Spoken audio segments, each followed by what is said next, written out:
Welcome back, everybody, to another episode of the Inside Track Podcast, our final episode of 2024, where we give our analysis, picks, and wagers for a couple of the weekend's top races. I'm your host, Ben Kudla, and I'm joined back again today as Ellis Starr, Equibase's national racing analyst, who played a very convincing Grinch last week. You were fantastic. Santa Thank you. did save Christmas, however, not in the prettiest way. Major dude got one win for me, but I lost less money than the Grinch. So Christmas was saved, but thank you for doing that, Ellis. You were such a great sport last week. Well, thanks. And yeah, the Grinch has no money for presents, even if his heart does warm up. So Yeah, right. Well, all the presents you stole, you can give back. give him. But anyway, be sure to follow Ellis at UberCapper on all platforms for more blogs and picks for top races all around North America every week.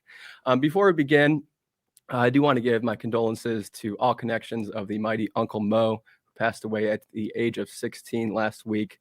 Just an amazing racehorse on and off the track.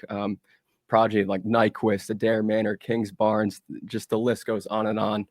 He was obviously very loved all throughout the world. So condolences to all connections there. But let's move on to today's show. We'll be handicapping, giving our top plays in the powerhouse opening day at Santa Anita, the day after Christmas on the 26th. The 11 race card features 3 grade 2 races and 3 grade 1 races. A bettor's dream at the Great Race Place on Thursday. We'll be going over the stacked grade 1 Malibu, the grade 2 Mathis Mile Stakes, and the grade 1 La Brea Stakes. And also, before we begin, this Thursday is a bonus Race the NHC contest. You can earn your way to the Raceland's Final 50 as well on Thursday with our normal contest on Saturday. So be sure to look at those details on equibase.com/NHC. So let's dive into this Malibu Stakes. 7 furlongs on the dirt for 3-year-olds. Legendary horses have won this race in the past, including Ferdinand, Mizzen Mast, Rock Hard 10, Twirling Candy, The Factor, Jimmy Creed, Shared Belief, Run Happy, City of Light, McKinsey, and of course Flightline, who ran by the largest winning margin in race history of 11.5 lengths, running a 126 Equibase speed figure a couple years ago. Last year's winner was Speedboat Beach for trainer Bob Baffert with Flavian Pratt aboard. Like I said, absolutely stacked field this year with Breeders' Cup Sprint runner-up Ben Tornado, tough post in the one hole. Kentucky Derby winner Mystic Dan making his first start since the Belmont Stakes. Grade 1 Santa Anita Derby winner Stronghold, and the Grade 2 Pat O'Brien Stakes winner Raging Torrent on the outside. With Mystic Dan using this as his comeback race, there have been 6 winners of the Malibu Stakes who previously ran in the Kentucky Derby since 1991. Is he your play in here, or are you going a different direction, Mr. Ellis? Yeah, well, that's a good thing. Let's start talking about it, because whenever you Yeah. talk about a race, one of the things you want to look at is the favorite, and he's 5-2 based on his Kentucky Derby win, and the fact that he's been running 4 straight grade 1s, but he's not a grade 1 sprinter. Yeah, I And agree. horses do cut back and run well, but and not that Kenny, and I love Kenny to death, Kenny McPeak is not taking a chance. He's got a nice half-mile workout at Fairgrounds, which is best of 50 something. I'm looking at my PPs. I do remember that was that morning that he was paraded around Fairgrounds. I Yeah, don't know if that has something to do with that. He wanted to maybe tire him out a little bit. I don't know, but I it think it's was a a big, factor definitely yeah. on that day. And you need to put in speed work for a horse not only coming back from 6 months, but also running 7 furlongs after running a mile and an eighth, a mile and a quarter most of the summer, spring and summer. But yeah, I'm gonna take a stand against him. I like, believe it or not, Baffert's got 3, which is not unusual for Baffert. I like the other Baffert here, number 3 Winterfell. And I try not to look at the morning line, and I was so happy to see 15-1. He shares ownership with the 5 Imagination, who's 12-1, SF Racing, Starlight, and Madacat. Johnny Velasquez is in to ride the big card, and we're going to look at his race on Last Out, which was at Laurel at 7 furlongs. It was the first time he ever ran 7 furlongs. Picked up around the 55-second mark. He's number 5 here, and this is a different horse than he was when Baffert had him previously. You can see he's going to start just rolling. Now, that's not a fast pace for Laurel, 45, but what's important here is he is going to be 7 paths wide on the Crazy turn. wide. Crazy wide is absolutely right, Ben. And he's just going to come and come and come. He was 6-1 that day. He had moved from Baffert to Brittany Russell. And this is just a horse that just got more mature in the fall. I mean, under Baffert, they probably had really high hopes for him. He was sixth, third, second, fourth, and fourth. Then went to Russell. He won by 8 in a maiden race park at a mile 70. But then he got tougher. He ran an allowance race and won. And then this City of Laurel Stakes. This is the fastest last race by Equibase Speed Figure in the field, 1:15. And again, it's a thing we've said before on the show, where I've caught a couple winners on my blogs. If the last race is believable, he can win. There's really nothing wrong with him. He is definitely, we call S1. He's the most sustained pace horse in the race. He'll be last. And it's very possible that Ben Tornado will press the pace from the rail, as you mentioned. Pilot Commander may press the pace. He's got speed. Imagination may press the pace, and Raging Torrent may go to the lead. So Winterfell is going to be sitting in a great spot. I really like him here. By the way, the second horse out of the City of Laurel came back to win a stakes on December 21st, just a few days ago. And the third horse won. He ran second in the stakes just a couple of days ago. So it's turning out to be what we call a really nice key race. The 8, Raging Torrent. Blinkers 4 back, won 3 in a row, then ran badly in the Breeders' Cup Sprint. This is not the Breeders' Cup Sprint, so he could rebound. He's a good 7 furlong horse. I know you can talk about him. And the one Tornado I got to leave in because these last 3 races have been so good since coming back from Saudi Arabia. So it's Winterfell to win for me, and probably a 1-3-8 box. Tornado 3-1, Raging Torrent 9-2, Winterfell 15-1, and I'll leave Mystic Dan out. What do you like, Ben? First off, I totally agree with you with the Mystic Dan. You know, as much as I respect him, and we both love Kenny quite a bit, but yeah, just at this distance, I don't know. I was a bit confused why he chose this race instead of going to Gulfstream for the Pegasus. But regardless, it makes it a fantastic race. I want to talk about 2 horses in here: Raging Torrent and also Senior Officer. So much respect to your pick, by the way, Ellis. You always go after value. And you're 3 in that Swanee River. Man, if we had better starts that race, we would have ran 1-2, honestly. But yeah, that Ribbit to Gaia ran. Ribbit to Gaia, I didn't see. All of a sudden, she's in the photo. Yeah, I know. She's absolutely flying at the end. So I love that pick, taking some value. So much respect going with Winterfell here. But Raging Torrent, to me, clear winner. Max of Mischief colt out of a violent stand for the Doug O'Neill barn with Frankie Dettori aboard. I think that is fantastic. Huge plus.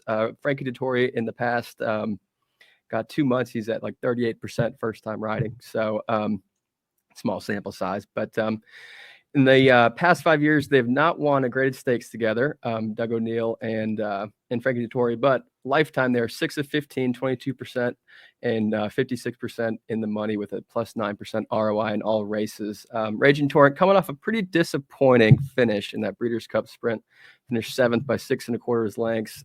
Didn't get the start he wanted. Just wasn't his race. But to me, his win in that Grade 2 Pat O'Brien Stakes at Del Mar, coming back on the rail after leading the whole race, the 6-time graded stakes winner, the Chosen Vron. What a run he made that day. I do want to try to find this race replay, at least the end for everybody, because it was just wild. I believe this is it here. Yeah, that was a good effort. I watched it when he Chosen Vron got the lead on him and he dug back in. It was pretty exciting. All right. This is showing Del Mar Race 9, right, on your screen, Ellis? Yep. Okay. Let's start it. So this is right when the Chosen Vron took over. All right. That's Raging Torrent on the inside there, the 4. And kind of looks like, okay, I mean, you got this champion sprinter on the outside, passed him up. He's coming back on the rail. I mean, just a run of a lifetime. He earned a 125 Equibase speed figure for that performance. To me, I mean, just what a tough horse. And, you know, the Breeders' Cup can be such a grueling race. So, you know, I know he has it in him. So I love it. So, yeah. And the horse who finished 3rd that race also won next time out in the Cary Grant Stakes at Del Mar, winning by 8.5 lengths. You know, and after running that 125 and going to the toughest sprint race of the year is a lot. But he's been working really well at Del Mar and Santa Anita as well since the Breeders' Cup. Nice bullet, 5 furlong, 59.2 on December 1st, and 5 furlongs at 59.6 on the 15th. Another impressive win was in that Maxfield Overnight Stakes at Churchill. This is back in June of this year, beating Otto the Conqueror and World Record, who came back to win the Grade 2 Amsterdam Stakes by 6 3/4 lengths. He's got the best average class in this race, believe it or not, with the Derby winner with a 101. 3 wins from 4 starts of the 7 furlong distance. Only loss was running 4th in the Grade 1 Del Mar Futurity in September of 2023. Love the 9-2 morning line. And I'm really going to try to find some value as well with this number 4 senior officer. As a morning line of 5-1, I think he'll be bet less than that. I mean, I imagine him to be 7, 8-1. Very lightly raced 3-year-old colt by Into Mischief, bought for $500,000 by Qatar Racing and Gainesway. Just 2 career starts and throwing some really impressive numbers. Ran a 98 Equibase speed figure in his career debut, winning 120,000 maiden special weight at Churchill by a length and a quarter. And then the 2nd, 5th, and 8th place finisher came back to win in their next start that race. Finished 2nd last time out by 3/4 of a length, running 100 Equibase speed figure and allowance race at Churchill. Ran into a little traffic in the stretch run, had a big rally late, but could not get up there in time. Now it's at 6.5 furlongs, so I like the half furlong stretch out here. Flavian Pratt gets the mount from Florent Giroux, which I think is huge. Pratt this year in graded stakes has just been unreal. We don't need to know those stats again, but Cox and Pratt winning at 27% in graded stakes races and 31% this year, 8 of 26. In the past 3 years, Cox and Pratt are winning at 38% in all dirt sprints and 75% in the money. 24 wins from 64 starts. Nice work here at Santa Anita a couple days ago, going 4 furlongs and 48 flat. Huge step up in class, but Cox did not bring this horse all the way from Cali for nothing. Cox wins at 27% and 61% in the money. The horse is going from allowance to stakes, 43 wins for 158 starts, and 20% allowance to graded stakes, 10 of 51. He's also winning at 27% in the last 3 years with domestic shippers and graded stakes. So hoping for a huge price. I'm going to try to do a straight exacta, a big exacta, 8/4, and then a win bet on the 8. I know we didn't discuss we'll do wagers, but I figured I'd say mine. But yeah, it would be cool if Mystic Dan won. I guess that would be the first Kentucky Derby winner to win a race in over 900 days. But yeah, so there is your stacked Malibu Stakes. Let's move on to the Grade 2 Mathis Mile on the turf for 3-year-olds. Last year's winner was Watsonville for trainer Mark Glatt, with Antonio Frezu aboard, who finished 4th in the Hollywood Derby in his previous start before his win in the Mathis Mile. Ton of horses coming out of the Grade 1 Hollywood Derby in here. Since 1991, 12 winners of the Mathis Mile Stakes previously ran in the Hollywood Derby. Field of 9, you got Ellis. Well, I'm on the horses that come out of the race. King and Gosford, Adeland, and Stay Hot. Adeland is the best price. So even though I think King Gosford has a higher probability to win, I want to talk about Adeland. And we're going to look at his race when he won before last, the Twilight Derby, back on October 26th. That was at Santa Anita. As a matter of fact, he's 1 for 1 at Santa Anita. That was the only time he ran here. And this horse has tendency to get into traffic trouble. Sometimes his own fault, sometimes Barrios, who rides him well. But in this one, at about the 130 mark, pick it up, you're going to see Adeland here, who's number 1 in the silver, and he's just waiting. Barrios is just biding his time. The favorite's in front, Rothschild, and he's going to get a little split. And the horse has tremendous turn of foot when he gets clear late, kind of slipping through the banana peel sometimes, slipping on a banana peel. And he holds off the closers coming really fast here.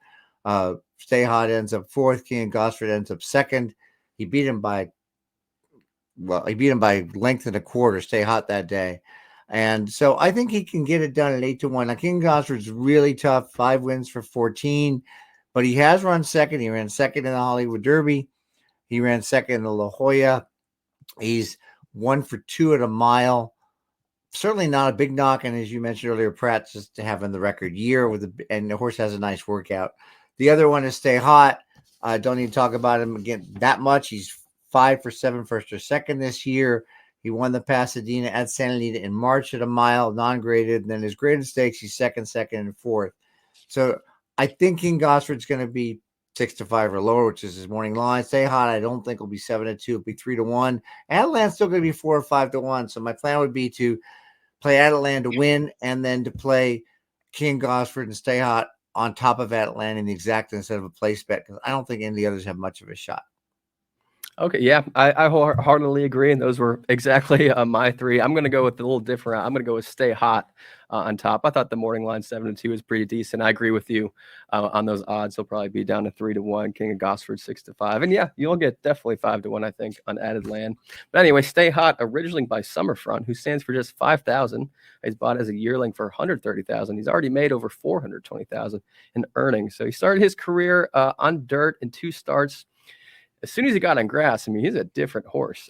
After breaking his maiden special weight at Santa Anita, going a mile on the turf, he won the Cecil B. DeMille Stakes at Del Mar, then won the Baffle Stakes in the all-weather, beating Lighthearted, the 6 in here. Then he came back a month later to win his 3rd stake in a row in the Pasadena Stakes, going a mile on the turf, beating the 9 Lord Bullingdon in here.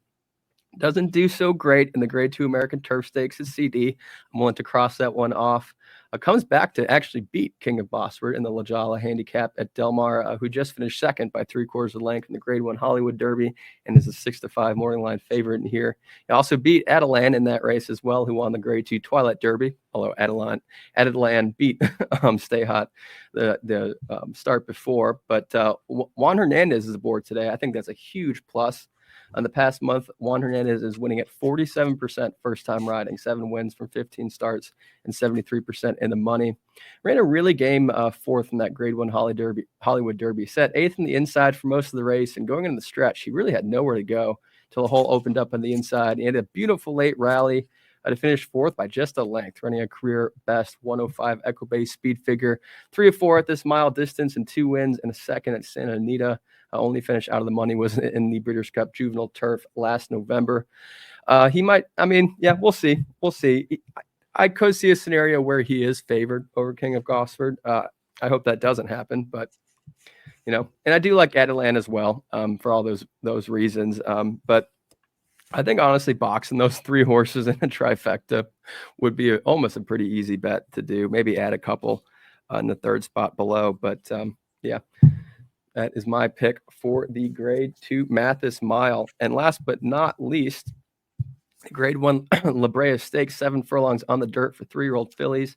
Last year's winner was Daddy's Ruby for trainer Peter Miller with Juan Hernandez aboard. She came from an allowance optional claiming race before winning the Grade 1 La Brea last year. Daddy's Ruby just finished second last time out in the Grade 2 Great Lady M Stakes at Los Alamitos back in July. Very competitive field of 10 here. Who do you got? It's a great field. I think we're going to get some value on the horse that I think could win this probably easily, and that's Tamara. And you think about Hall of Fame trainer Dick Mandela and how he lays out, like the good ones do, like Pletcher, lays out a pattern here. And Tamara last year, for those who don't remember, she was just devastating. First out in her maiden in August of 23. She beat Hope Rhodes in this race. She came back. And the Del Mar debutante at 6-5 in a 12-horse field, not a short field. She won by almost 7. We'll look at that in a minute. Then she ran the Breeders' Cup Juvenile Fillies and ran badly. She faded after pressing the pace, and then she was off November to November, so 12 months. And you have to think Mandela was pointing for this race all year. He couldn't get other races. Yeah, absolutely. Could not get other races into her. She was a little bit short in the comeback race when she got beat a nose at 2-5, but that's okay. She's been off a year. Now we'll go back and I want to take a look at the Del Mar debutante, which was at 7 furlongs, the only time she ran 7 furlongs, and just an incredible race. To pick it up about the 45 to 50-second mark. She's number 9 in this race, and she's going to be sitting there in the Spendthrift colors, which is the orange and blue checks. Right there, just second. Completely relaxed. Yep. And she's just going to move at will under Mike Smith. And that's the form she was in last year. And that was her second career start, maiden win, and then this. So now she's making her second start off a layoff, which is really, really similar. She got a Grade 1 winner at 7 furlongs on the comeback. We can stop the video now. She's just going to draw off. There's nothing, she wanted to show the move and the fact that how smart she is. And, she's got a 58 and change workout. Mandela usually doesn't work them fast. That was best of 28. Again, I don't think 8-1. I think 4-1, but that's still square. And I think from the position, she's got a lot of pace, by the way. Splendora on the rail, one of Baffert's 4 horses, wears blinkers. She's got to go from the rail. The 3, Kinza, another Baffert, Johnny V. She is very, very likely going to want to go. Accuracy does have higher final figures than middle pace figures, so she may not. But then you also have Sandy Bottom, who just beat tomorrow, and she led from the start. She's going to go because she's 3 for 3, and all wins have been wire to wire. And you got the 11 Cavalieri, another Baffert, and she is cutting back from a mile, but she's also hasn't run in 2 months, and her only win was wire to wire. So there's a ton of speed here, and tomorrow can just drop back to 4th or 5th and just come on really, really nice and do well. One Magic Filly for Pratt. Can't say anything about Pratt that's bad with as well as he's riding. He gets his pick of mounts here. She comes out of the Breeders' Cup Filly Mare Sprint where she ran 6, not that great. But before that, she won the Chillingworth at 6.5 at Santa Anita, so she fits perfectly here. Before that, she got a 112 Equity speed figure at Del Mar at 6.5. Tomorrow, by the way, got a 106 as a 2-year-old. So project that out to about a 115 as a 3-year-old. Is a pretty big, big number.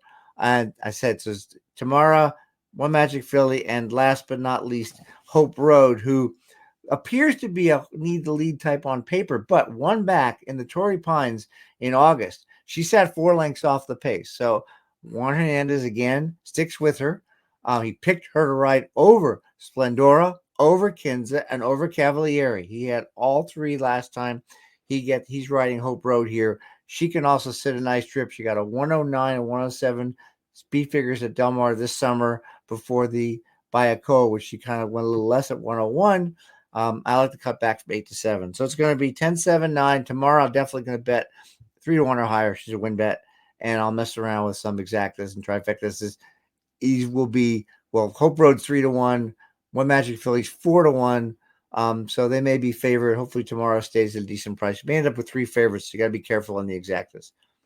Fair enough. Yeah, Tamara, you and I both all on it. And one thing you forgot to mention is she is the 4th foal out of champion B Holder, 4 times Eclipse Award champion, inducted in the Hall of Fame in 2022. Retired with over $6 million in earnings. Who was obviously trained by none other than Richard Mandela. But yeah, I think you're 100% correct. Mandela has been looking at this race all year long. And Mike Smith, so Mike Smith and Mandela over the past 3 years, let me find this stat, are winning at 30% together in graded stakes races with horses second after a layoff. Three wins from 10 starts and 7 in the money. Small sample size, but those were all wins on 3 different horses. Like you said, working really well. Ranked second in average speed with a 95. She stays at 8 to 1. That could be a really big bet. The only other one in here I thought kind of had a real chance is One Magic Filly. I kind of off that 6th place finish, but that was only just by 2 3/4 lengths for trainer Phil D'Amato. And going into that Filly and Mare Sprint, she had 3 wins in a row, including a win in the Grade 3 Chillingworth Stakes by 2 3/4 lengths. She's ranked 1st in here in average speed with a 99, ranked 1st in average class with a 96. Flavian Pratt replacing Antonio Fresu is huge. Pratt and D'Amato are winning at 27% together in graded stakes races in the last 3 years, 12 wins from 45 starts. Definitely a huge contender. I would imagine she'll be the favorite, but I think people are going to see Hope Road with Baffert and maybe bet her down a little bit. But there are our picks for the La Brea Stakes. But anyway, from everybody at Equibase, have a happy holiday and a great new year. Thank you, Ellis, for being on and being such a great sport last week as well. Good luck in all your wagers on Thursday. Have a happy new year, and we'll see you in 2025.